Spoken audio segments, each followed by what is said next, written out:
I don't know any team that's ever been good that the guys are like, oh, I love my head coach. Right. We're laughing and smiling in the locker room all the time now. Winning is supposed to be uncomfortable until you hold the trophy, and then you go, It was all worth it. It was worth it. That was Right. awesome, right? Yo, what up? It's Chris Simms. It's Chris Simms Unbuttoned. It's live. It's YouTube. It's 2 p.m. Connor Rogers is here. He's styling, fresh new haircut, new jacket, new hoodie. He's just looking good as always. What up, everybody? Chrisfucius is here, right? As I'm a wise man that once said, yeah, I'm a little bit of a believer in that. Right. I am. Again, I don't know too many successful teams ever in any sport that really it was all chummy and we're good with the coach and the coach is our buddy, right? I mean, I know there's some outliers there, but I think if you think of great dynasties almost in every sport, you're going to go, that coach was hard. He was hard on those guys. And there was life lessons that were taught, and it made them better. But it was, you always hear that, but he made me better. He knew how to draw it out of me. It's a respect factor. Right? And then that's where I'm not into, hey, the coach should be your buddy. And I know it's 2025, and we got to be a little more sensitive to hard coaching and maybe crossing the line. But yet, winning ain't supposed to be comfortable all the time. But we also cross the line too far the other way. Yeah, exactly. Where everybody's like, oh, this guy's awesome. Everyone loves him. Hey, 2 years he's my later, buddy, right? It didn't work, and you're like, oh, we kind of maybe should have saw that coming. And I also think sometimes people like the Sean McVay we get in press conferences and the taped voiced over content, all that stuff. Like, I'm sure Sean McVay is just an awesome dude. Everyone does love him. Right. But I'm sure he has a switch behind the scenes that he can get on people where people like, you know what I mean? Like, perception. Definitely. Because that would be people's counter to you. Like, look at Sean McVay. Everybody loves Sean McVay. Yeah. I also think that what we think of him is the buddy guy, but I don't think he's always like that. No, it's constant intensity, right? In the meetings, on the practice field. Demanding. Right? He's got a way. It's demanding, right? And then he's got a way to where he can, and you've heard me say this before, because I think a lot of the good coaches have it right now. They got the ability to drive their guys and be hard on them and maybe talk crap in a little bit of a mean, demeaning way, but yet like have a little bit of a crack of a smile, like, hey,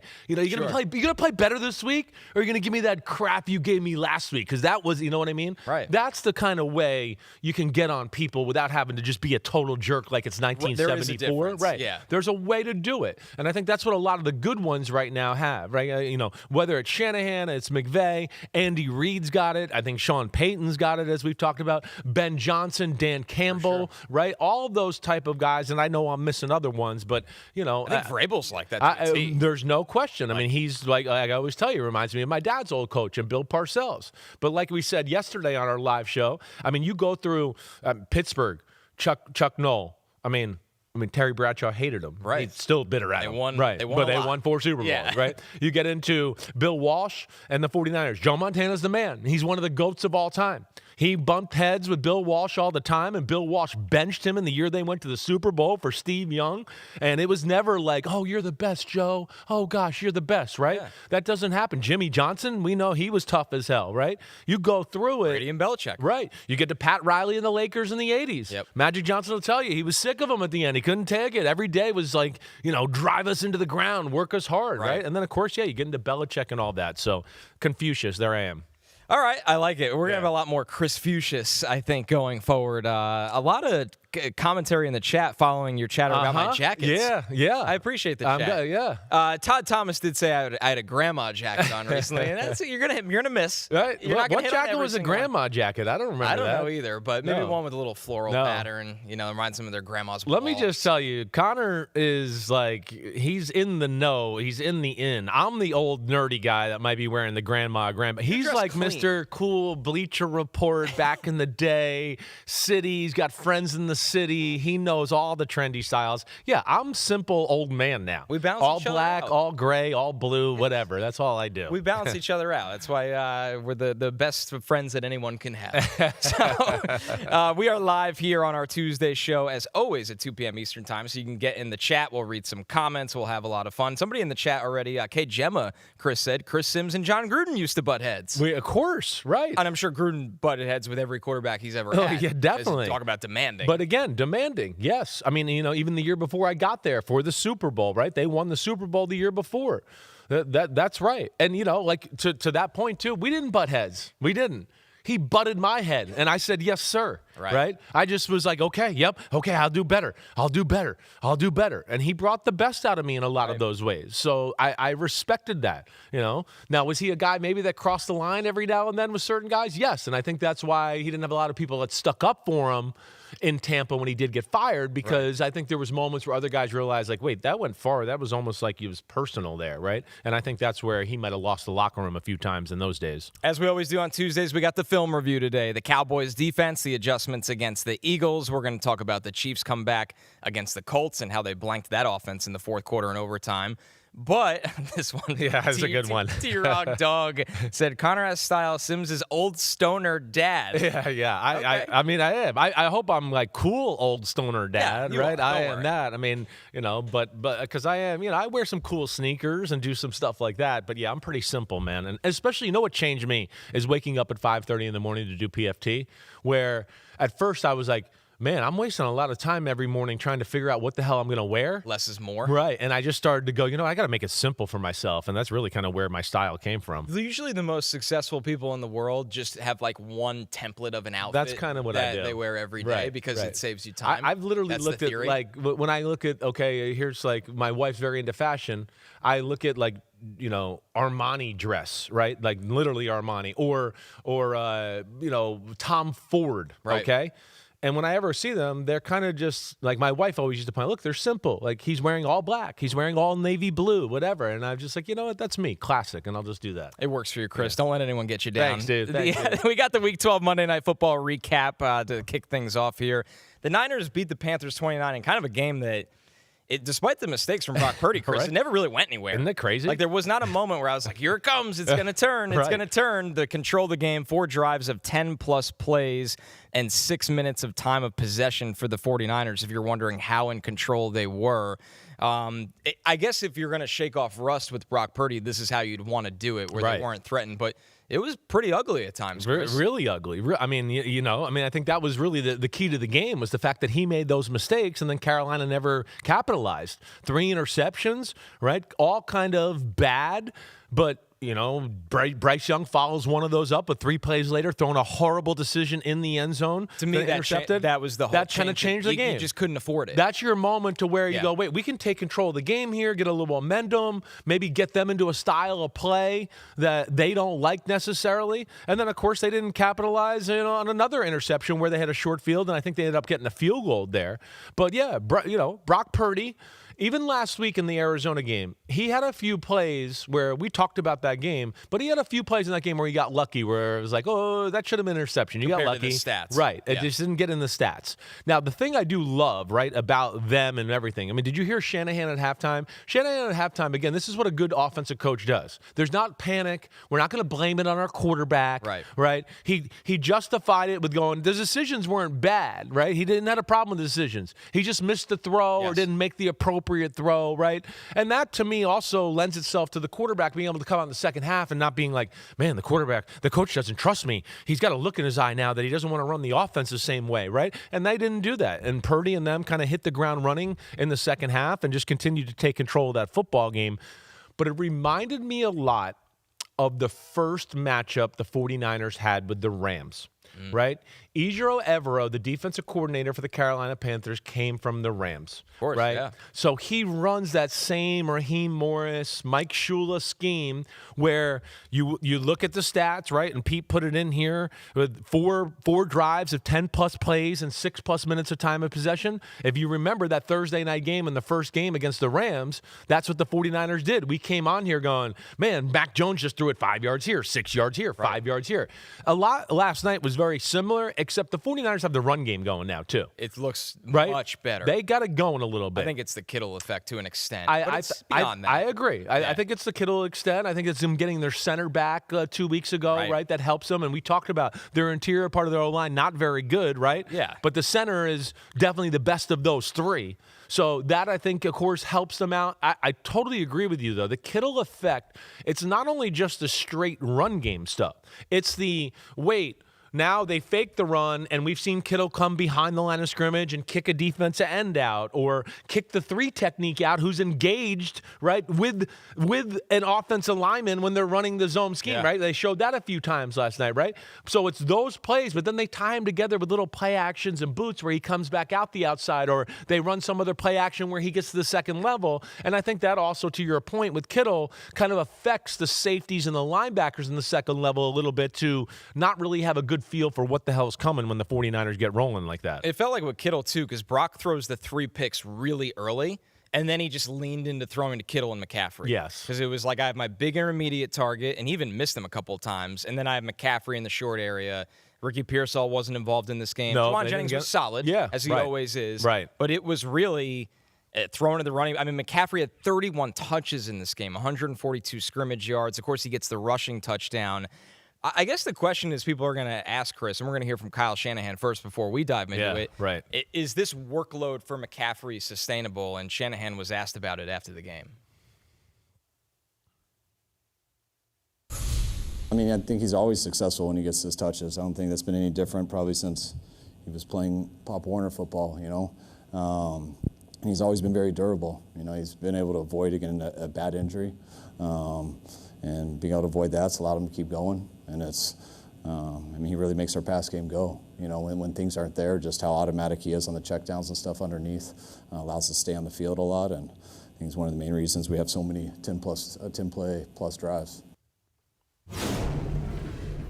There's no training wheels on right now. Like no management. It's just like, hey, man, if you can give us 30 today, give us 30 today. It is. Now, he's a mad scientist, right? He's the Tom Brady of running backs when you talk about how he takes care of himself off the field, right? I mean, you know, that's why Bijan Robinson's hanging out with him because he's going, wait, what are you doing in the offseason, right? If you saw Christian McCaffrey and he took his shirt off, you'd go, damn, that's a 5'10" Incredible Hulk. Right? Yeah, there's no body fat. There's no body fat. He's jacked. He's a specimen. Huge. He is a Greek god. You know, last night at one point, Joe Buck and Aikman were talking about it, and like Buck was like, "Yeah, he's small," and I think Troy was a little bit like, "Yeah, he's short, He's short, but he's not small." Yeah, he's small like, and short are different. Right. I mean, his legs are unbelievable. I mean, he's got a chest and a six-packs on him that you'd go, "Man, I wish I could look like that with my shirt off." He's obsessed with not only training, eating right. He sees a lot of people that take care of his body. In fact, I think at times where Shanahan's like, do you need to see all these people, right? Is it too much? Like, right, it's like, do you have to have a doctor for every little thing on your body? Right. Yeah, I think there was a little worry there. It's mentally overwhelming. It can be mentally overwhelming, like you're talking about. You know, he goes and even, I think, leaves practice sometimes and trains with his own guys and does that. But they trust him because they know he's the ultimate professional. He grew up in an ultimate professional house with his dad. And, yeah, even though it's Shanahan or whatever, like, do you need to do all this? They're still going to be like, well, hey, it's working. Let's keep doing it. Now, is this great for sustaining his career as we go along here? No, I think we're already seeing Christian McCaffrey dip in his speed a little bit, right? I mean, we haven't seen a lot of long runs this year. No. I think there's been maybe he only has fifth gear. He doesn't have sixth gear anymore, and that's okay. He still has great acceleration and explosion, just maybe not quite the long speed he had 2 years ago, and I think you're seeing that. But as far as the touches go, I don't think Shanahan's going to back down from it right now. First off, Shanahan has guys there that are all like I always talk about, a bunch of crazy mofos. That's what makes the 49ers who they are. He's big into aggressiveness, him and Lynch, aggressiveness and no hesitation football. Those are things they talk about when they talk about drafting players, when they talk about signing free agents. They want guys that don't hesitate. When we say run through the wall, you don't even ask why. You just run. And he's got a lot of those guys. And Kittle and McCaffrey are the kind of guys that, of course, fit that mold where they're just like, no, give me the ball. Yeah, sure. You want to give it to me 35 times? Sure. I love that. Yeah, awesome.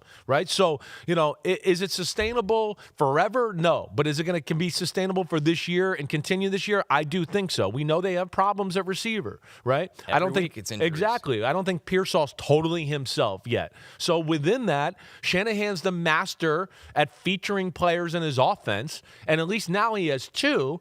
And I think that's why you can play them off each other a little bit, too. That's the other aspect. Oh, McCaffrey comes out and runs a little option route. We got Kittle kind of going behind him. What are you going to do? Make your decision. You're going to jump McCaffrey so I can throw to Kittle behind you? Or are you going to stay back on Kittle and now I just check it down like Shanahan said to McCaffrey and he turns up and gets another 6 or 7 yards, right? That's where Kyle is really good at using his stars and then using them not only within the overall game plan, but using them together to kind of go like, hey, pick your poison, which one you want to stop, and that's where, it kind of felt like they were there last night. And like you said, Chris, they kind of can't afford to go away from him at this rate because this is the meat and potatoes this of is their what they are offense. right now, right? He is on pace for 422 touches in the regular season. That would be the most since DeMarco Murray's 2014 season. Man. It doesn't feel like it's changing, though. How many 20-plus yard runs do you think he has this year, if you had to guess? It's few. I'm going to say like 3. 1. Is it 1? And it's 20 yards. Wow. Now, I'm not taking away from his season because you brought up the short area that he still has compared to the long speed that he might not. Right. Forced 11 missed tackles last night. He's got 83 missed tackles forced this season. Like, he's making people miss. Definitely. And he's running through contact. Exactly right. He's not the breakaway speed We don't see guy. him, like, I feel like 2-3 years ago, you'd see him make somebody miss, break an arm tackle, and then you go, oh my gosh, he's pulling away, right? Like Gibbs. Right, exactly. And you go, oh my gosh, are they going to be able to push him out of bounds or is he going to score, right? I don't think we're seeing that as much. But regardless, it doesn't mean it's not as effective. And that's what they'll do. And then they'll occasionally give Brian Robinson the ball a little bit. It's been efficient. Exactly. It's efficient. Gets the ball, and it's like, oh, man. Well, he's big. Yes. Right? He brings it. And again, I think the other thing that he's learning is going, wait, Shanahan doesn't like when I dance or look. It's like he likes when I just go. Right? And he's big into that with running backs. He doesn't want like the Le'Veon Bell, I'm going to wait and find my hole, right? Yeah. It's no such thing. It's like we're going to go downhill in a hurry, put your head down if nothing's there, and smash it in there for a few more yards, and maybe we'll get the O-line to push it too. But the 49ers clearly in another class from the Panthers last night. I mean, just overall everything. The game plan, I thought, the intensity they brought to the football game. The Panthers, yes, it's been a good year, right? But I think they learned a little bit last night of like, oh, this is what flying around is and playing physical that way. And then there just doesn't ever seem, I mean, J.C. Horn was incredible. And some of the interceptions were great plays. They really were. But I don't feel like on the offensive side of the ball, there's really a leader. And again, I don't think this is the kind of game where Bryce Young is going to take over or do anything like that. I don't think he's really capable of that, and that's where this game just got away with them, even though they had advantages early on in the football game. You know what stood out to me, and sometimes these things can sound silly when you're just watching from home, but the body language of the Panthers after the goal line interception compared to the body language of the Niners after interception 1, 2, and 3. Like the Niners, it was like, It was just like, oh, shucks, okay. We'll be all right. We'll be all right. With the right. Panthers, I almost looked at them and I was like, damn, they think that might be the only touchdown opportunity they have today. It became it stood out to me. Shoulders slumped. Like, oh, what are we going to do now? Right. They, as we've discussed a lot, right, they got to play a certain way. The games they win against tough teams kind of go the same way always. We run the ball well, right? We eat up clock. You overplay it. Bryce finds a play to Teteria McMillan or Xavier Legette here and there, right? Our defense is pretty damn good. Yeah, we make you work, right? They make you drive the field, and that's good. But they played a team last night that's like, we know how to drive the field, so don't worry about it, right? I mean, so that's where it hurts them every now and then. But yeah, that's kind of the way they go. But they don't have I don't think a guy on either side of the ball that's a take over the game kind of guy yet.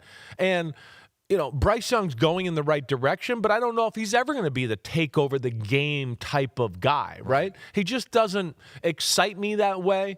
I know he came off a big performance last week with throwing the football, but again, I think a lot of that kind of was silver platter and just fell right for him, right? There's a game last night where you go, no, we got to make a big throw. You got to make a big play. You're going to have to squeeze a ball in the tight window here at some point and kind of jumpstart the offense. And that just never happened at all. And you never felt like it really had a chance to happen, in my opinion. Honestly, you just went like, I had no faith. When they got the ball back at 17-9, and then it was 20-9, I was just like, they're not going to do anything. Can Rico Dowdle and them run the ball down the field? If they can, maybe they can do something here. But I didn't think like they were going to win it on Bryce Young's right arm. Yeah, and for the Niners, they didn't even have to with Purdy with the night he had. They just found a way. He was on 10-plus yards of throws down the field. He was 1 of 7. for 25 yards. All 3 of his picks were on those. Right. It was an ugly, those. boring game. I mean, it wasn't exciting. And I think they took the, okay, let's just be surgical approach, like we talked about with the 49ers when they played the Rams the first time.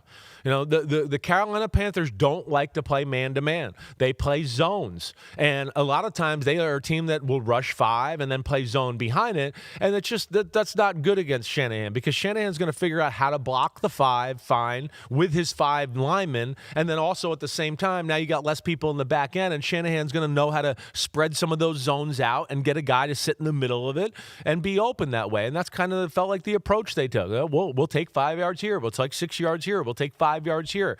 And that was the overall game plan. But, yeah, clearly, you know, in another class from the Carolina Panthers last night. And you know what? One other thing I want to say, because I've had a few people say this to me lately. They go, you know, this is getting interesting with Bryce Young and C.J. Stroud. Like, it's, you know, I know C.J.'s still a little bit better, but, man, Bryce is really catching up. And I want to go, I'm going to go, no, you're not watching if you think that's the case. Because C.J. Stroud still makes so many like bullseye, tight window throws. And Carolina has taken the approach of, we have to do everything to help Bryce Young out. And Houston's taken the approach of, C.J. Stroud's really good. Let's help out everybody else, right, and he'll still be okay. We don't have an O-line. We're going to flip it all over this year. We don't have a running back. We don't have a first-round receiver, right? I mean, and now they got some guys that are coming up, but they're still young to where new play call. Carolina became obsessed with, like, well, Carolina's got one of the best offensive lines in football. Yes. That's where people, I don't think, really realize it. And then you go, they got 2 first-round receivers and a tight end that can run a little. So I think within that, that's where I just want people to pump the brakes. I'm going to go, man, C.J. Stroud, if he had some of the advantages that Bryce Young had, it would look completely, totally different. I don't think they're in the same class. I think one is he's with a defensive coach and hasn't had a good offensive system in a while with not a lot of great talent around him. And then here's another guy that they're like, hey, they picked him number 1. They hired me and David Canales to save him and make him, and we're going to make every move to justify the pick of number 1 Bryce Young. And I think there's a difference there in evaluating that, at least. And think about the route they had to go with Bryce, since the style he plays, and he's a very small quarterback. Yeah. They built the biggest team around him exactly possible. right. It's like Tedero McMillan, 6'3", Xavier Leggett, big wide receiver, yes. Rico Dowdle, physical running back. O-line. The O-line's huge. Their man run scheme is like, when they win, they line up and they punch people in the mouth. Exactly right. But when they're matched up with a team that is a little bit on their playing field, and the game falls back to Bryce, and then is what happened last night. Exactly. That's you said it right. That's right. He's not good enough to just say we're going to drop back and beat you in the pass game. He's just not in my opinion. Not from what I've seen yet.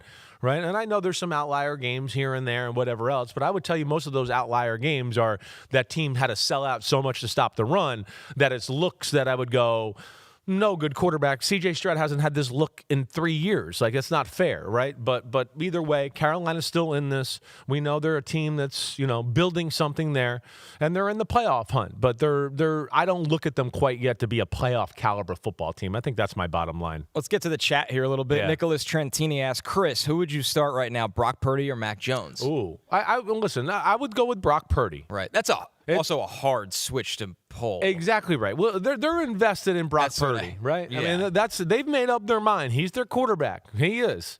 Now, you know, again, I find this funny because I was the number 1 guy in all of sports media going, don't pay Brock Purdy a lot of money, and a lot of the 49er fans are like, you're crazy. He's one of the 7 or 8 best quarterbacks in football. But now it doesn't seem like they have that same thought anymore.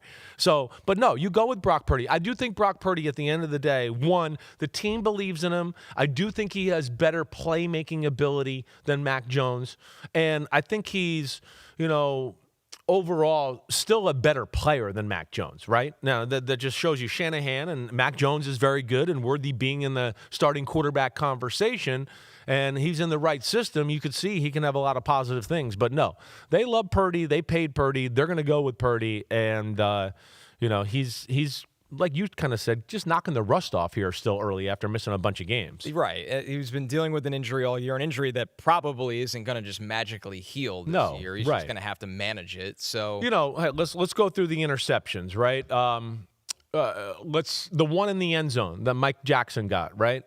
That was a throw that I think, yes, if he had been playing for a few weeks, he would either put it high and maybe my guy gets it, or nobody does, or he would have just gone, nah, that's not worth the risk and reward right now. But your clock and your feel can be off when you haven't played football in 7 or 8 weeks. Right. All right. Touch. Feel is a great way to put it. Exactly. It's your feel. It's just like, oh, can I make that happen? Can I not make that happen? Right. And practice, it just feels like you can make everything happen. And then in the game, it's like, well, wait, that was a practice squad guy. I threw it over in practice the other day. This is J.C. Horn or Mike Jackson, who are special players that way. Right? The J.C. Horn interception where he had nobody to cover on the other side. Yeah. Right? And then he comes across. I mean, first off, that's just a great when point. you talk about instincts and all that's instincts. That's watching film. That's knowing like what's going to happen a little bit, right? So off of that, and then I think Brock Purdy was late. I think he was late to see it. He was a little, and I think that's what Shanahan was referring to at halftime. And he goes, well, one of them, he was late. It's like that in cut should have probably been hit like 5 yards more to the right. But Purdy, again, second game of the year, probably like, wait, am I seeing this clean? And he took another 1/10 of a second to kind of diagnose it. And then, J.C. Horn comes over there and makes the great play. I'm missing the first one, right? What was the first interception? The first one was the one when they were backed up with 3 minutes left in the first quarter. They're backed up all the way to about their 8 or 7 yard line. And it was JC again, right? I'll let you. Yeah, let me see. It's a play action one, and he tries to throw another in-breaking route. Oh, and the yeah. ball gets And that was, again, I would say that's a little rust, too. He Right. throws the ball a little behind him. And you can't be late against the Panthers. And you can't be late against the Panthers. They have ball skills. They got some ball skills, is right. I mean, all of them do. They really do. Morig, right?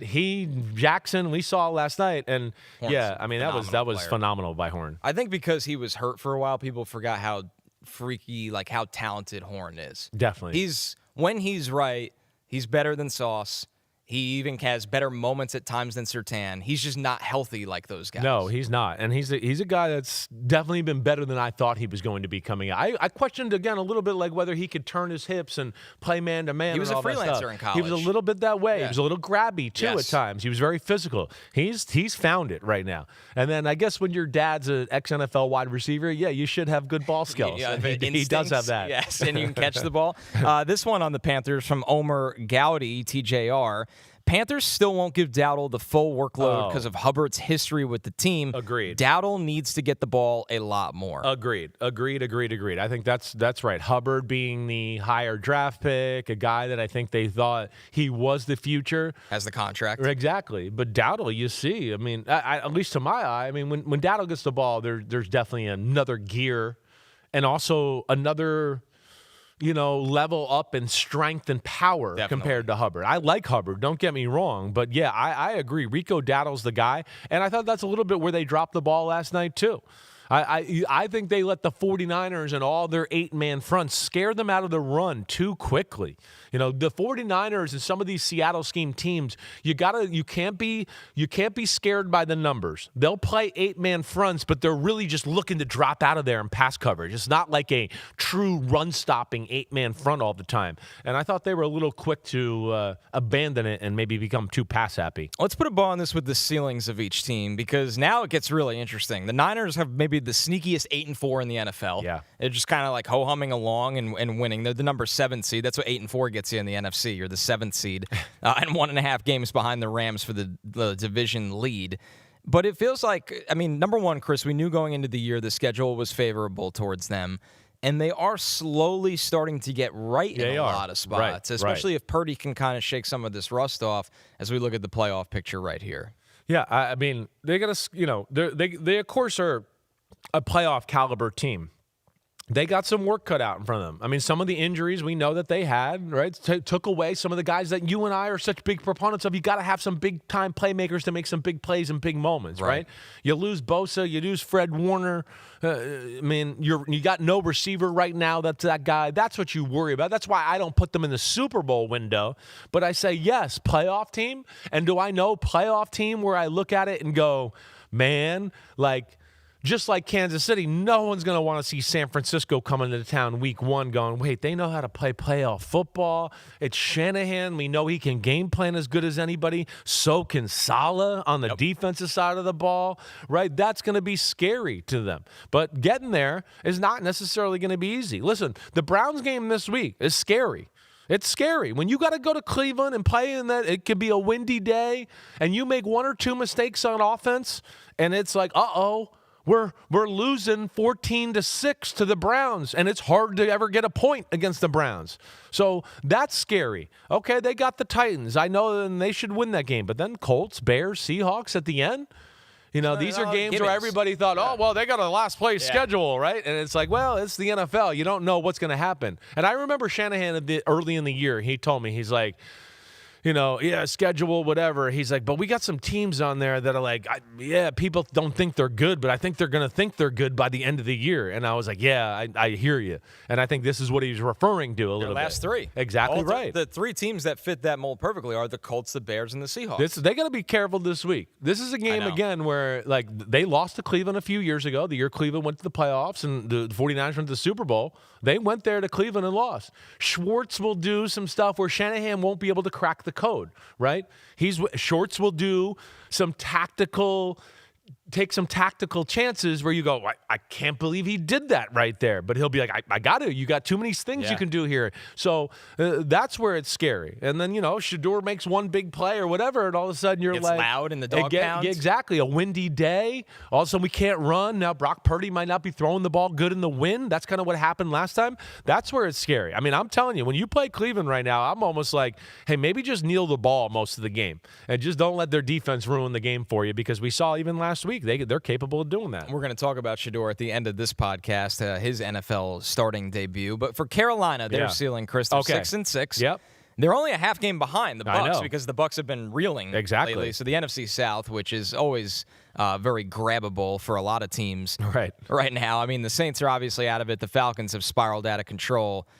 The problem is, even as bad as the Bucs have been recently and mostly banged up, it's not this cakewalk for the Panthers, Chris. You look at the schedule. They have the Rams coming to town. Exactly. They're at the Saints, okay. Yep. Then they got to play the Bucs in two of their last three, and sandwiched in between those games is Seattle. No question. Again, fringe playoff team that I think ultimately, what do I feel like? I feel like they won't get there. I'm with you. I don't see it. Right. I think the Bucs, with their experience, find a way to handle them in those matchups. I would think so. The one thing I look at the Bucs, we know they got secondary issues in that, but I do think that they'll be able to hang in against the run game. And then I don't think Carolina is good enough in the pass game, like we talked about with Bryce Young and all of that, to where they can totally expose the Buccaneers on that end, right? So, listen, if you made me bet, I'd sit here and go, they're going to lose 4 to their last 5. That's what I would really say. Yeah, I think they're going to lose against the Rams. So do all of you out there too. So, okay. Anyone and then, the Buccaneers, maybe they split one. But Seattle, I certainly like Seattle. Seattle definitely has the horses to stop the run and the people in the secondary to stop the pass and the system to, attack that defense in Ejo Evero and what they do in Carolina. So we'll see where it goes. They're on a positive track, but I don't think they're really a playoff football team. A lot of Christian McCaffrey talk after this game. He's now third in Offensive Player of the Year odds with a pretty big gap. This is from DraftKings. Jonathan Taylor, after a rare, quiet week for Jonathan Taylor, he's minus 135, still the leader. JSN, of course, who is on pace to break Calvin Johnson's record. He's still plus money there. And then way down the board is McCaffrey and Gibbs. It feels like if he just had the volume, Gibbs would be right at the top with these guys. I agree. Again, this is where I think volume's misleading a little bit. I just like, who gives a shit about volume? Right. How do you impact your team? I watch a game every week, and I watch one guy going down the field for a touchdown all by himself. I watch another guy that's really damn good, but it's 7 yards, it's 6 yards. And then I watch the other guy and go, whoa, there he goes for 40. I mean, so... I'm shocked that Gibbs is that far down. That feels really, really long odds. I don't think it'll finish that way. That JSN Jonathan Taylor thing, is going to be down to the final week. I mean, if JSN breaks the record, though, then he wins it. He should win. He wins it. That's like, and Jonathan Taylor coming off a week like last week, a little underwhelming. But I think Gibbs should be more in that conversation than what he's getting credit for. Yeah, 30-1. That's really crazy to me as well. It's definitely my favorite value on the board. All right, we're going to take a quick break. When we're back, we're talking about the reigning Offensive Player of the Year, Saquon Barkley, and the Eagles' disappearing act against the Cowboys in the second half of that loss right after this. DraftKings Sportsbook is an official sports betting partner of the NFL, and new customers can bet $5 and get $200 in bonus bets if your bet wins. Download the app and use promo code CORNERBACK when you sign up. DraftKings Sportsbook, the crown is yours.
presented by Purina. Thanksgiving at noon on NBC and Peacock right after the parade. 2,000 of the top dogs in the country compete for Best in Show. Man, I never understand the poodle one right there. I think that is maybe the ugliest dog in the history of the planet. Doubt. I mean, but not I love dogs altogether. But if that thing was trotting around my house, I'd be like, why do we have this dog? He's freaking weird. Thanksgiving at 12 o'clock and right after the parade. Like you said, Chris, just a great couch holiday. Oh, it really is. I mean, I cannot wait. This is one of my favorite days of the year, if not my favorite. It's a great weekend. I think when you talk about Thanksgiving football, Black Friday, NFL and college football, Saturday, big college football, and then back to Sunday NFL football. It's nonstop. It's a great, great weekend. It's going to be awesome. Yeah. All right, let's get into the Week 12 film review. The Cowboys defense shut down the Eagles after a 21-0 deficit. Dallas for their 21-point comeback. We said this on the Monday show. It tied the largest comeback in franchise history. 2014 against the Rams, 1999 against Washington, 1984 against the Saints. So quite clearly, Chris, I mean, the Eagles were just cruising on their first three drives. Yeah. Was this to you, big picture, Dallas making it easy?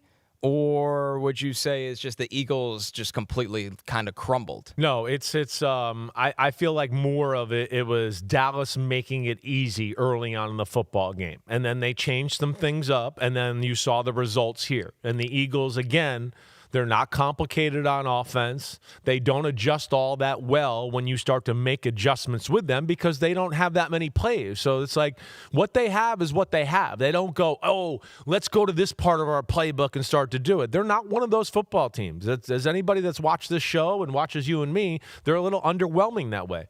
But really, the first three drives, again, there's no like, oh my gosh, they did this on offense and they did that, right, and this is awesome, right? We've had weeks where we've said that when they got underneath the center against the Giants in the second game. You heard me come in here. I went, oh, I like that. Like, I like that a lot.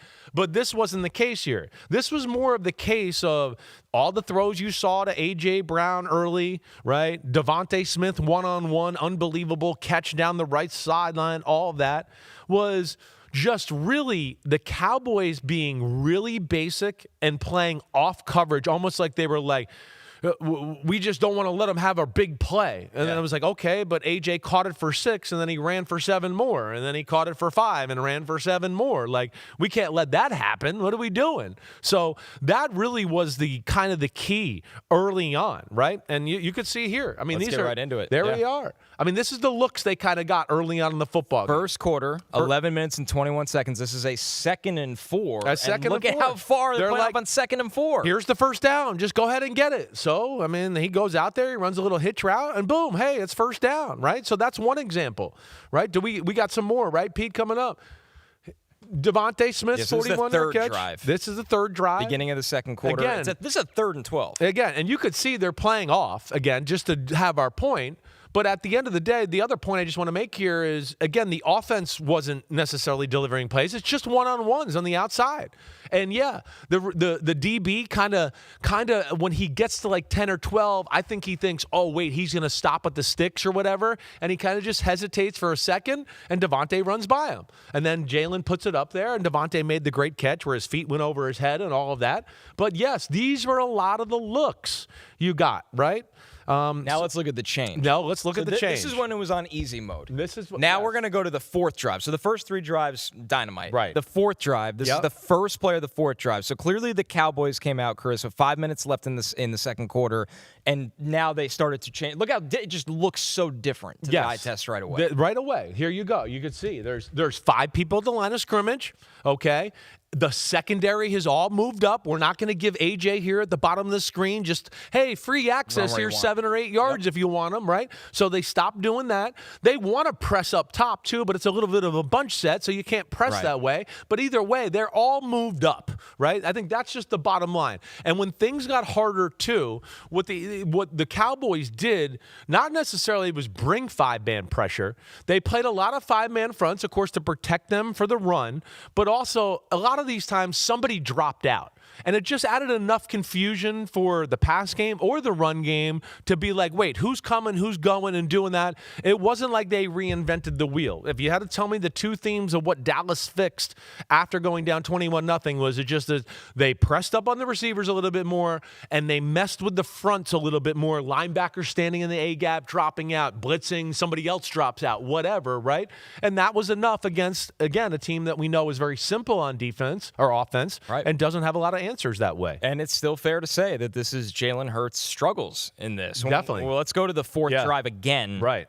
This is a 3rd and 7. This is an incompletion to Devontae Smith, and this was a 3-and-out. And this is when the Cowboys need to start getting 3-and-outs to eliminate the deficit, and they do exactly that. They get a 3-and-out here, right? And here's the big thing here is this play is Devontae Smith, and Devontae Smith.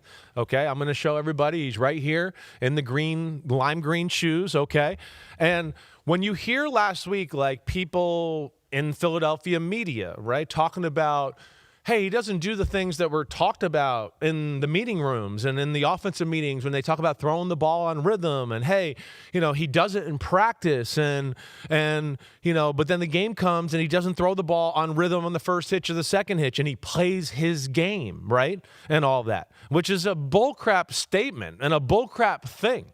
Plays his game. What? Did Tom Brady play his game? Did Peyton Manning? No great quarterback plays his game. You play the offense. And then when the offense doesn't work, you try to make a play within the backyard style of football. You don't just go, no, this is the way I play, and I'll just do what I want to do. That's my whole problem with the situation. So let's go to the next picture here. We can run through that. We have 5 different frames here to show. Right. So here's the drop back. Yep. So and this is really, it's post by AJ on the bottom. Basic play. Everybody knows this play, okay? Post by AJ on the bottom. Devontae's going to run the in-cut right here.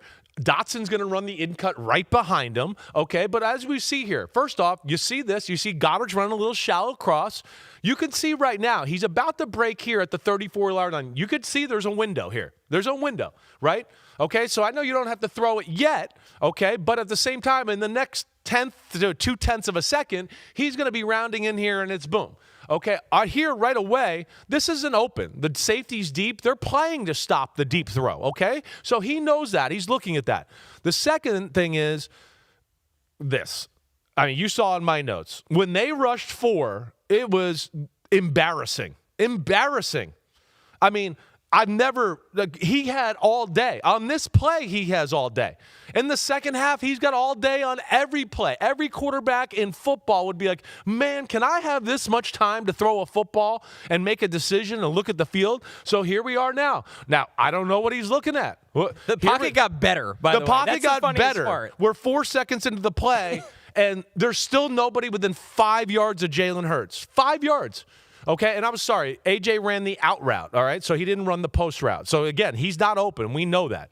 But this doesn't get more wide open in NFL football. That's beyond wide open. Okay, so now the ball should be being thrown like right now, right? You could see the hole here, everything. What's going to happen is he's not going to throw the ball until he gets over here, and it almost gets hit, and a disaster happens. So here we are. We're just throwing it now. Now the deep cover 2 safety's like, I see it. Yep. I'm going. I'm going to get up there. And it's not even a great quality throw of a football, and I don't know if we have one more shot, right? But here you see the ball it's behind him, and he had to slow down even with the ball there, and you can see there's 2 guys there. Right, the help defender. They're all helping out. So, when you hear like the little comments and people go, they're frustrated with the quarterback and the offense not being operated the right way, this is it. Here's your chance on a 3rd down. The coach has got somebody wide open. The drive should continue. It was look at A.J. Brown. He's covered, basically doubled. Come across to the middle. Nobody's covering Devontae Smith, and we sat there and hopped in place for 3 more seconds and then wait till he got covered, and then we threw him the ball. And then everybody in Philadelphia goes, the offense just isn't that good. I mean, what's going on? AJ's not the same. And that's where I think the whole organization's pulling their hair out because they're going, everybody's getting blamed except the guy that should be blamed. And that's where there's a disconnect on their team right now. I'm still laughing at the look of the offensive line at the end of the show. Wait till we show the next clip. There's just bodies on the floor. It doesn't.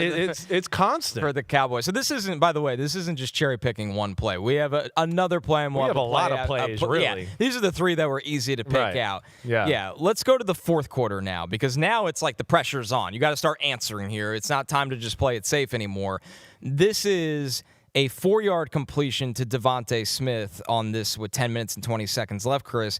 But it felt like he had something else available to him in Goddard. Well, yeah, he does. What you're going to see here is he goes 1 and doesn't throw to 1 on time, goes to 2 is wide open, doesn't throw it, and goes back to 1 and makes a dicey throw. Gets the completion, but I would argue that, like, they're gonna play a game if he does that again with maybe a good nickel or a good linebacker who's got a little more experience. They're gonna go, I'm gonna pick that. You do that ever again, right? So let's go through it. Okay, you're gonna see here it is. There's Devontae Smith. He's just gonna run a little 6-yard out route. You're gonna see here he's gonna come back into the screen a little bit like we saw before. So it just goes 1 to 2 over the middle. Okay, so let's show the next clip, Pete. So we get to it. First off, there it is. He actually has him. He's running out, right? And you're like, wait, throw it. And he doesn't throw it, okay? And now, again, look at the pocket, the 4-man rush. It's insane. Perfect. It's insane. Now, let's go to the next one, Pete. Okay? Now, all right. Well, either way. Okay, we just had 2. Okay, so either way. But what I would like to show, and let's go back to the other one, okay, if you don't mind. Let's go back. Because we go back, and I can just explain it real quick. You'll see here, when he gets that one before, I just want to show you that he looked there. He had him, boom, right away.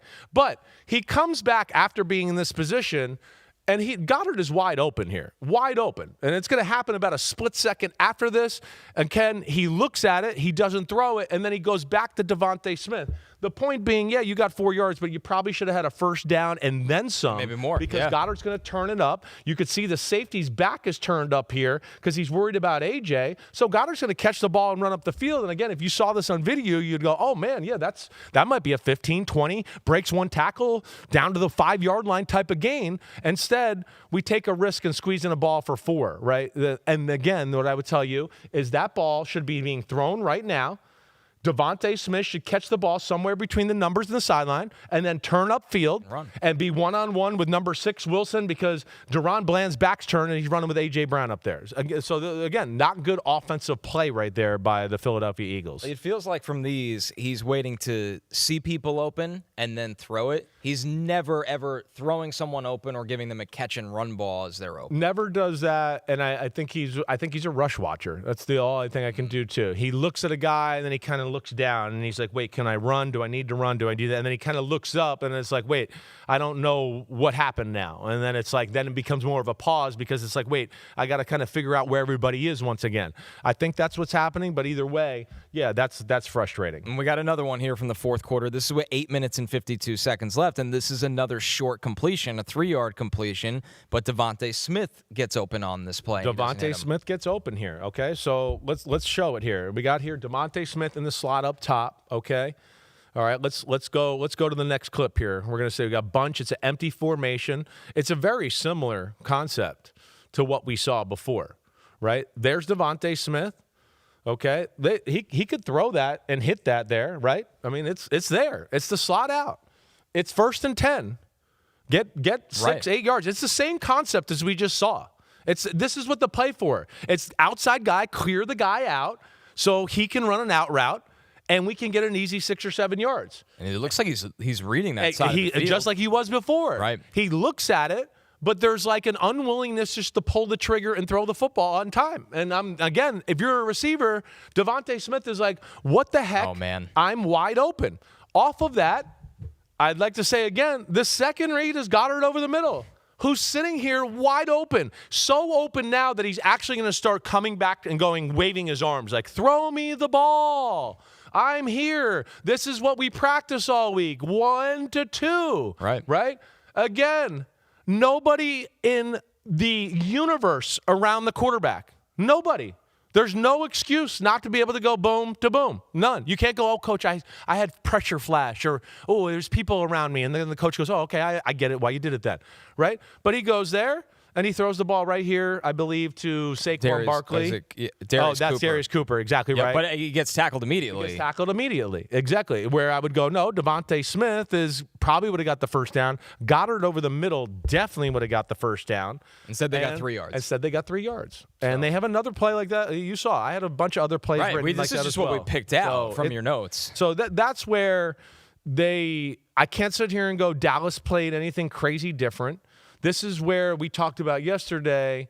It's some of their problems that they have on offense finally came back to bite them in the ass. It did. And the defense wasn't capable of bailing them out this week. And that's where we talk about, like we said yesterday, we hold them to a high standard, Philadelphia.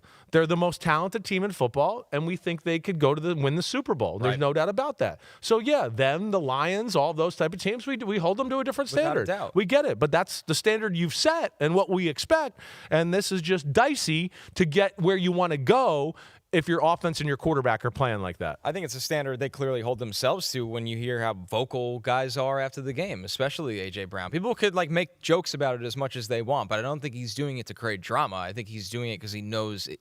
He's hoping. That's where they have to get to. Yeah. And the current state of this is not going to get them there. I think you're exactly right. They know what they're capable of, and they're like me. They're going, wait, there's so much more to be had on the football field that we're just leaving there week after week.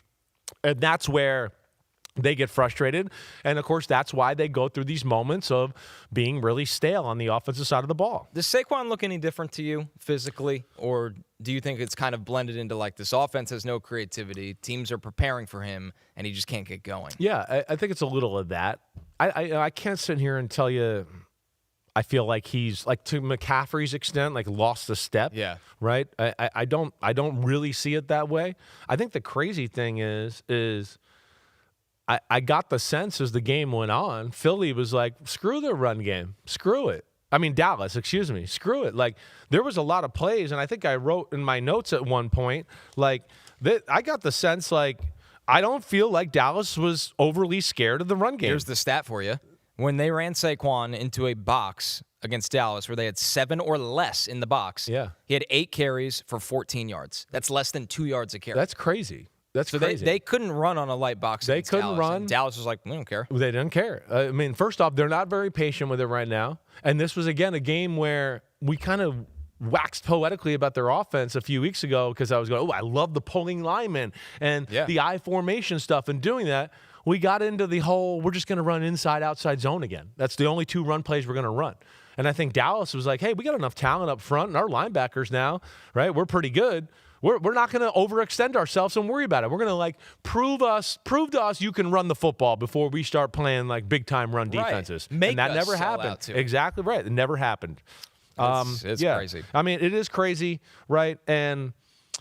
again, where I get into it, there's just so many plays to be had as far as having feel for coverage and knowing hey, this is about to come open against this coverage. Let me pat the ball one more time and wait for it. There's a lot of that doesn't happen.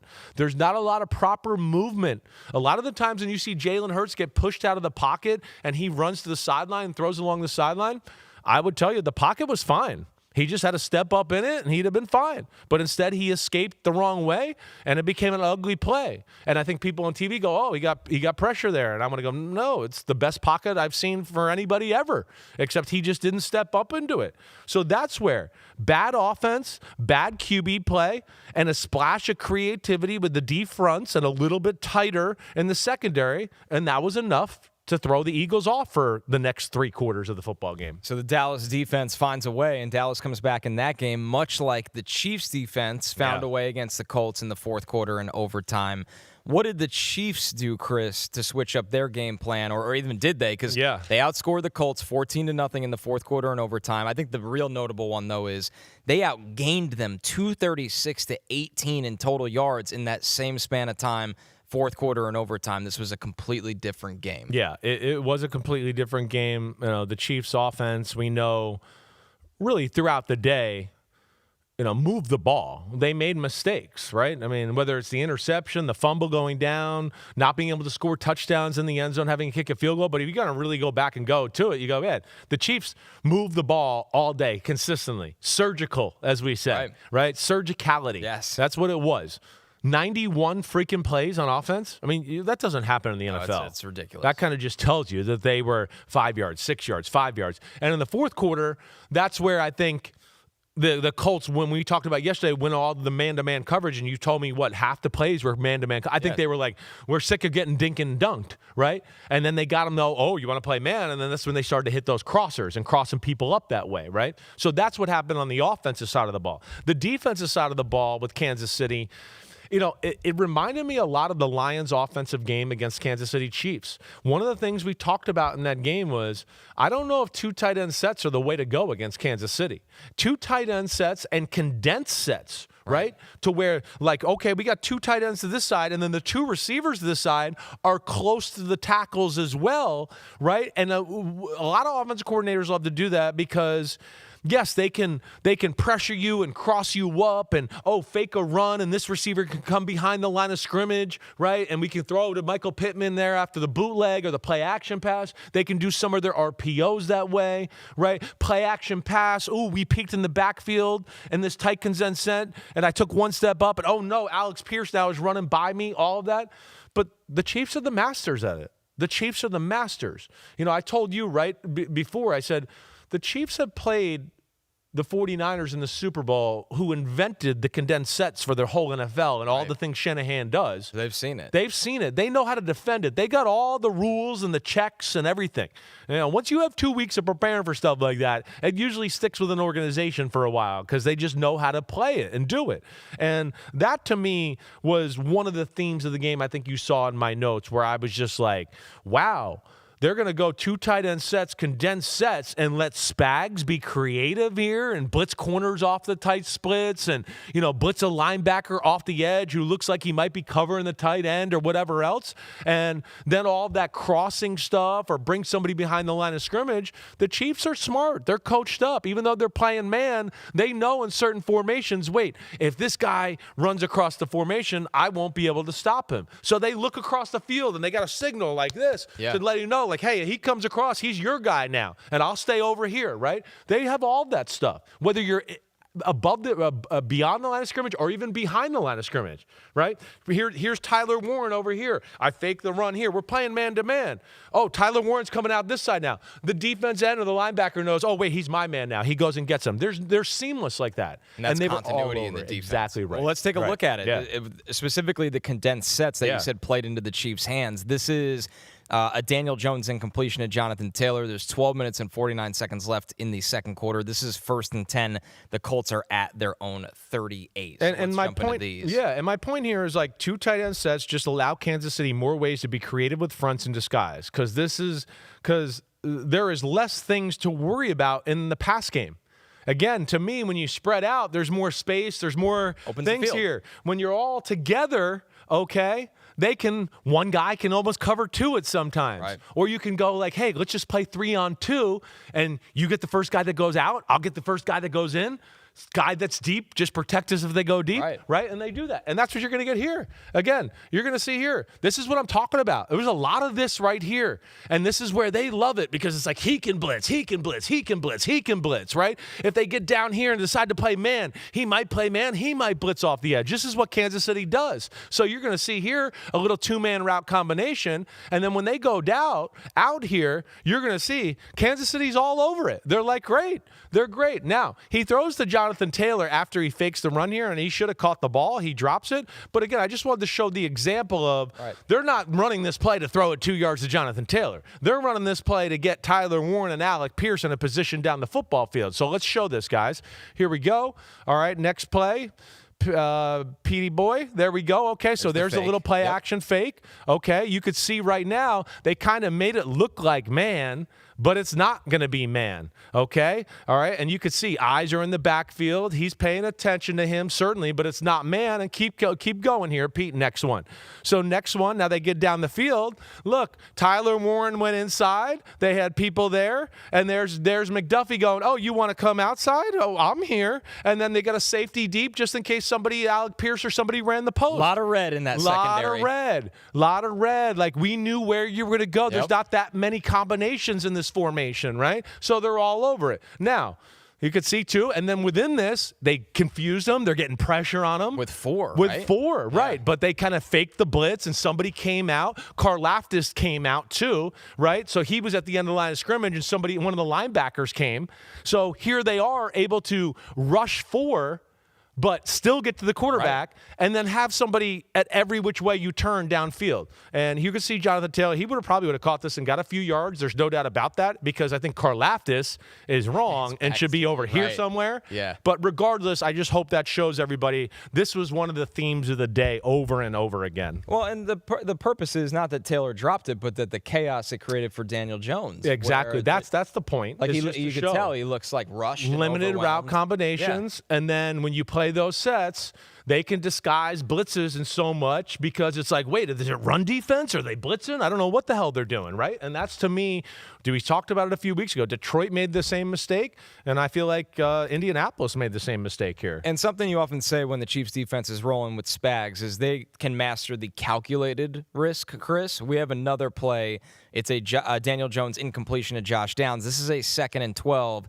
They are backed up to their own 4. So let's take a look at this is the fourth quarter one, right? Yes, this is in the fourth quarter with 14 minutes and 12 seconds left. Masters at calculated risk here. Masters. I mean, one, they spread them out. Okay, good. That's cool. I like that. But they're going to take a chance here. And you can see there's 5 men at the line of scrimmage, all right? And so it's like, I don't know who's, but it looks like it's a standard coverage in the back end, right? You look at it and you go, wait, this is standard. They're not doing anything special here. 2 safeties, it looks like. 2 just safeties. Looks like it's cover 2, it's cover 4. I don't know. Maybe it's a quarter, half, but it looks like it's going to be a 2-safety defense, all right? All right, let's go to the next picture here. All right, so now you can see, drop back. Wait. All right, hold on. 2 guys dropped out of the middle. We thought we had a blitz look. And now, who is this? Omenyehu and Leo Chanel dropping out here into coverage. Okay. Also, now we got a double on the slot. We're doubling, I believe this is Downs. Right? We're going to go, we're going to be one-on-one down here with Alec Pierce. You got to carry the vertical, We're going to just carry him. We're going to be one-on-one, but we're going to take a risk here.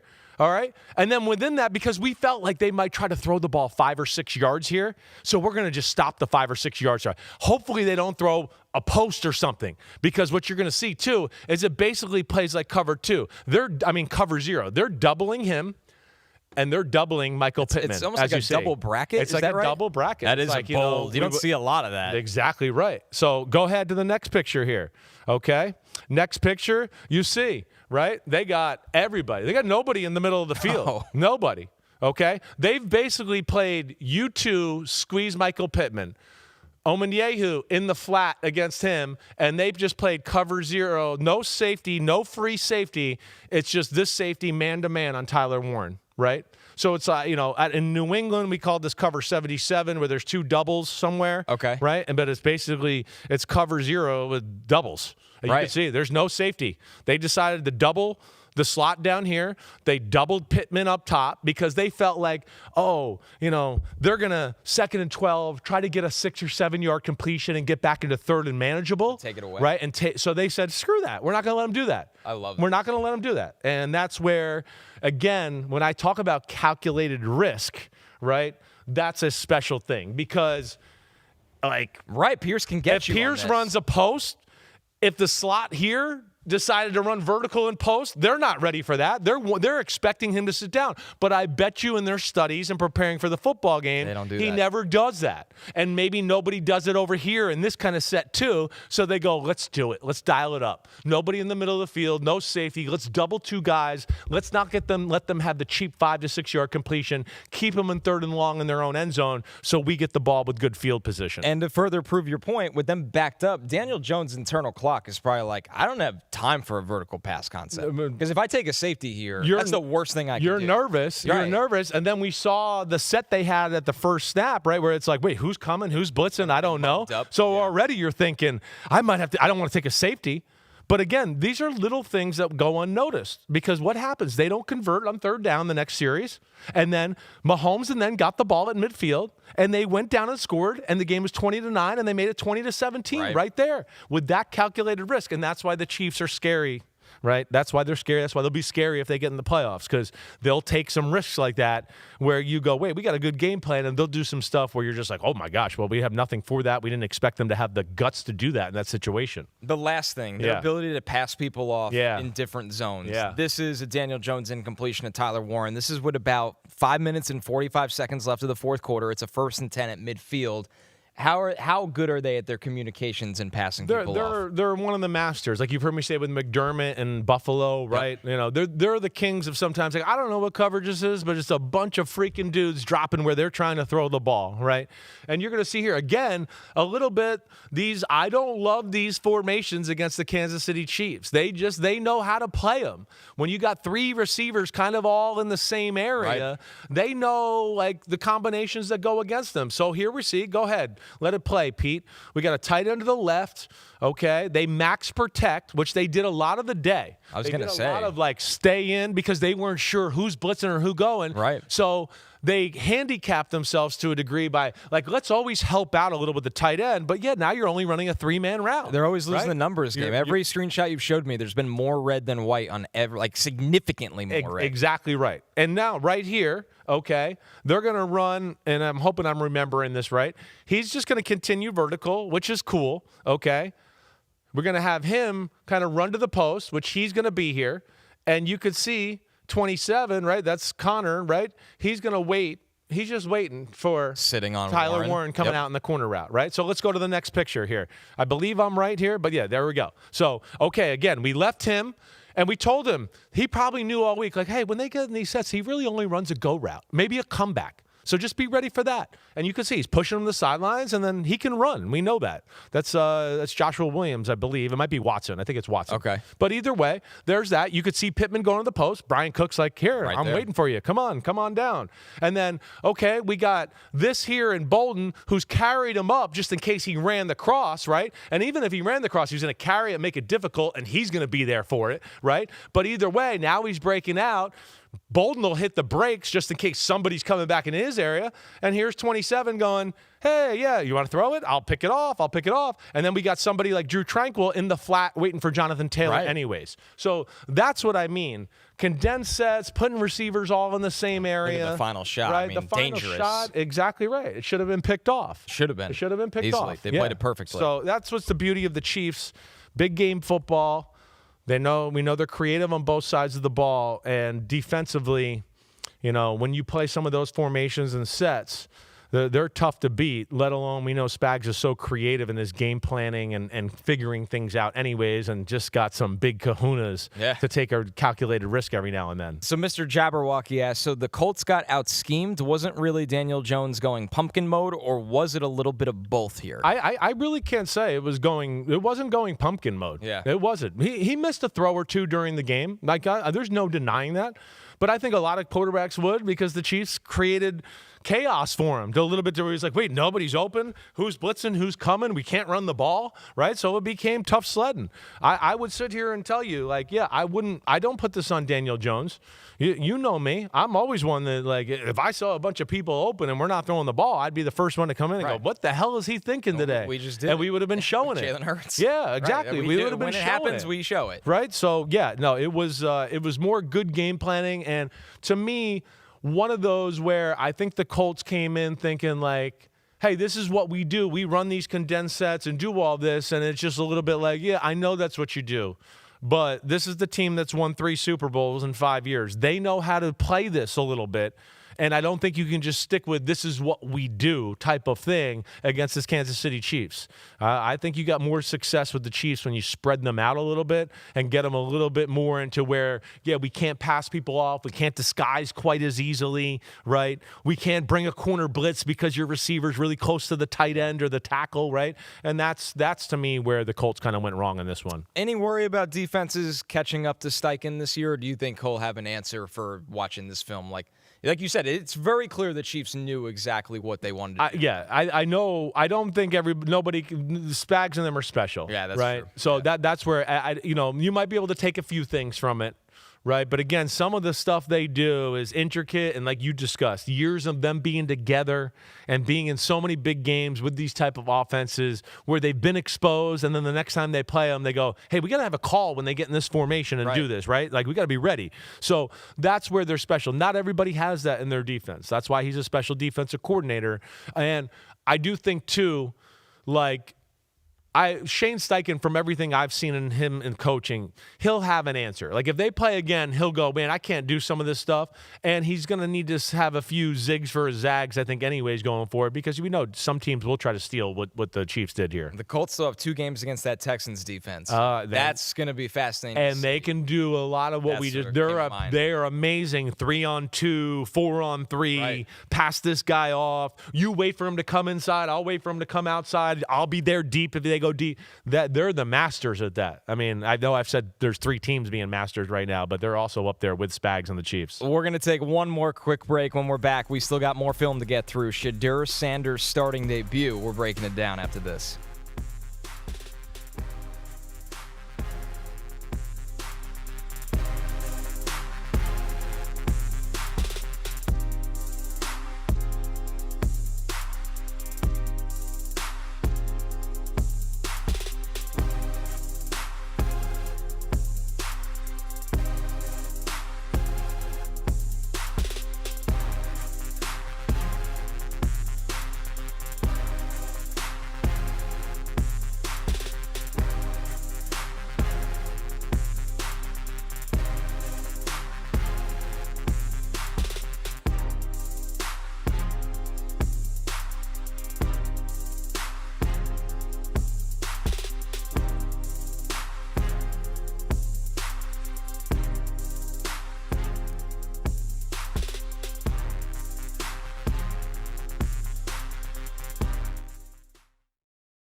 Huge play. Harold making a big play, and then another rookie making his first start. Nice job, Shedeur. Well done. There's that old saying, save the best for last. How about that f***ing defensive performance? Yeah. I got one ball in my hand. Okay, I got a guy, he's got to get a cold every week. Okay, he had a cold this week. Wasn't feeling himself. 3 sacks, which gives him 18 on the season through 11 games, which breaks his own Browns record. Myles Garrett. Come on.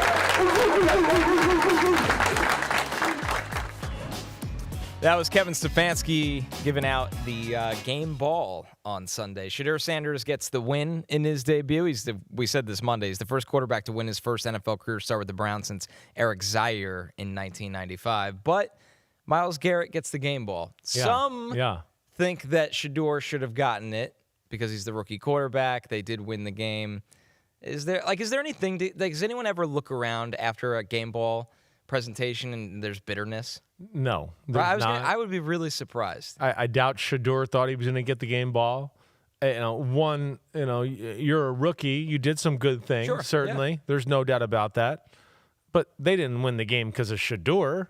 I mean, that's the thing you would say. Like Kevin Stefanski said, they won the game because of their defense. I mean, their defense is special, and you got a guy that we're talking about rarely happens. They might not win a game the rest of the year. He's going to win the NFL Defense MVP in 3-14. Like, that doesn't happen. Defense MVP, 3-14 football team, whatever. So. No, I think this is a little bit of the problem around Shedeur, and it's not Shedeur's fault. It's just the following and the people and the attention to it. Everybody just nitpicks everything. They make it worse. I mean, 11 for 20 for 209, 1 TD, and 1 interception. Warranted, hey, rookie quarterback, you did a good job. Right. And that's what he said. It doesn't warrant a game ball. No, it does not. I'm sorry about that, everybody. And again, I'm one that I like Shedeur coming out of the draft. And you know that. Right. I had him ahead of Jackson Dart. That's how I felt. No bias on this show. Right. So, I mean, it's not like that. But again, I think that just some of the fans and everything on social media has just gone overboard with this whole subject altogether. What did the offense look like to you? Rookie, once again, not he had the one big week of practice, but did they try to simplify things a little bit? Totally simple, right? Yep. And this is where I do like Shedeur, because I think Shedeur has good feel for the game. I think he has good overall feel, not for just how the game is going, but he knows the overall matchup a little bit of like, wait, we're playing the Raiders. My defense is good, right? I'm sure he talked to his dad on the phone this week. He was like, hey, don't do anything stupid. Your defense will be able to keep you in this game, right? So I think he kind of came out with that approach. I do. And they were simple on top of that. He was conservative. It was easy completions early on in the football game. That's all it was. The offense was incredibly simple. Like, there's simple and then there's incredibly simple. Right. And then to me is where I think you can make some inklings, or at least a little bit, to why Dillon Gabriel started before he did, because the offense wasn't this simple when Dillon Gabriel played his first game, right? They ran a little bit more of an offense. This was keep both tight ends into block and send two people out in a route. Right. Keep everybody into block, maybe one guy's on a route, right? We got 3 receivers in the game. One guy runs over the middle in a curl route. The other guys run curl routes too, right? Or it's play action, everybody stay in, and just 2 guys run a 15-yard curl, right? So it was very basic that way. But within that, he stands in the pocket. His arm looked powerful to me. I mean, it really did. I thought the ball was popping out of his hands. And then, unlike a Dillon Gabriel, he can make a few plays. He's got a better arm than Gabriel and better playmaking. Definitely. I mean, he has a better arm than Jackson Dart, I think, really. I mean, that's one thing where I don't think I was wrong. Now, he's not the athlete Jackson Dart is, and I'm certainly not trying to say he's the same player. But when he stand there and let it go, I literally was like, damn, that was a rifle right there. That was a laser. And then the big throw he had to Isaiah Bond. That was 55 yards on the run. Yep. On the run. On the money. I know most quarterbacks can throw the ball 55 yards on the run in football. Not all of them can control the football, and that's where Shedeur is pretty damn good too. So, yeah, it was just a handful of plays, and then it was smart football. He threw the interception. He got tricked. The guy dropped out of there, and he probably should have been thrown to the other side of the field anyways. Let's take a look at it. Yeah, let's go ahead. Yeah, let's stop at the interception, because this is something that he's going to learn throughout his rookie NFL season, and this was the pick to Charles Snowden. It's the 11 minutes and 22-second mark of the second quarter. The Browns are up 14-0, and this is a 1st and 10 in their own side of the field. And here's my play that I told you, right? Here's just 3 curl routes, and the backs kind of just go flare, right? And you're going to see here really what happens. 49, right? 49, I think Shedeur won when he drops. See how he gets a little width here? Yeah. I think he thinks, wait, he's going with the back. To the flat? He's going to the flat. And as he kind of is trying to look downfield, I think he assumes he's gone to the flat. And when he got his eyes off of him and comes over here to throw the ball, he stopped going to the flat and kind of floated back into the middle of the field. And boom, he throws it right to him, right? That was the big mistake of the day. That's all there is there. And again, quarterbacks are going to do that and make those type of mistakes. But yeah, that should have gone on the outside to Sampson there and let him be one-on-one. And we already saw he's got 3 rockets up his ass on the long screen pass that he had where, yeah, he can make a play there. But that's just a rookie who hasn't played in a while. Guy dropping, then probably didn't expect the drop, and then he saw him drop, and then he thought he was going to go somewhere, and he ended up somewhere else, and he got fooled there. Yeah, I mean, how many defensive end athletes in college do you get to drop like that and make a play on the ball? So that's kind of the moment of like, oh, guys on this line of scrimmage in the NFL are definitely a little different animal. Different animal, got a little bit better feel, know what to do there. That was a good play by Snowden. Martin McDermott, we liked this comment. I absolutely love the dots. Haven't seen that on any other show. Really interesting, great show, guys. Yeah, we love the dots. We like the different dots. Look from the all-22 because you can kind of definitely the route combinations. I overruled Pete on some of the dot ones today, just so you know there, Martin. Spots. Because I just felt like some of those Eagles plays we showed, I think we had to show pictures a little bit, right? I felt like illustrated it, but we're not going to lose the dots. Don't worry. You're going to see plenty of those. All right. That's it for us. Yep. Thanksgiving week. Thanksgiving week. I hope everybody has a great one. It's one of the great weeks of the year. Happy Thanksgiving to you, broski. All right. Happy Thanksgiving to everybody out there. Tomorrow, you can find me and Florio. We're going to do the Thanksgiving Picks Pod and the Black Friday Picks Pod. And then on Thursday, our true Sunday weekend picks, like usual, will come out. We're gonna film all of this, so you're not gonna lose any Chris Simms Unbuttoned, any Florio PFT stuff. That'll all be coming your way. Everybody enjoy Thanksgiving, enjoy the games, have fun, drinky, smoky, but be smart. Play a little football in the backyard. Watch the games. Do that. Everybody enjoy. Peace out. We'll see you next time here on Chris Simms Unbuttoned.